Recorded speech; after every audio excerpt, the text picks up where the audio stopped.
अजित पवार गोचिडासारखे अर्थ खात्याला चिकटून बसलेत असा आरोप लक्ष्मण हाकेंनी केलेला आहे।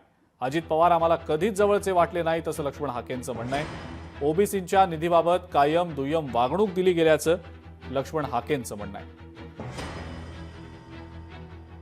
अजितदादा पवार हे अर्थ खात्याला गोचिडासारखे चिटकून बसले।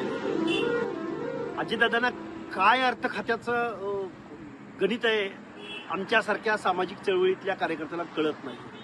कारण अजितदादा पवारांनी गेल्या 20 वर्षापासून अर्थ खात्यावर किंवा अर्थमंत्री पदावर असताना आमच्या ओबीसींच्या बाबतीमध्ये एससी एसटीच्या निधी बाबतीमध्ये कायम दुय्यम वागणूक त्यांनी दिलेली आहे। विजय एनटीच्या महामंडळाला पैसे नाहीत, महाज्योतीला पैसे देताना हात आकडता घेतात, ओबीसीच्या पीएचडी करणाऱ्या मुलांच्या बाबतीत वादग्रस्त वक्तव्य करतात, महाज्योतीच्या इमारतीला ऑफिसला पैसे देत नाहीत।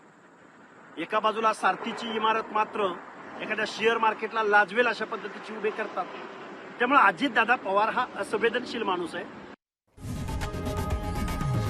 लोकशाही मराठी ऐका, पहा, जागरूक रहा।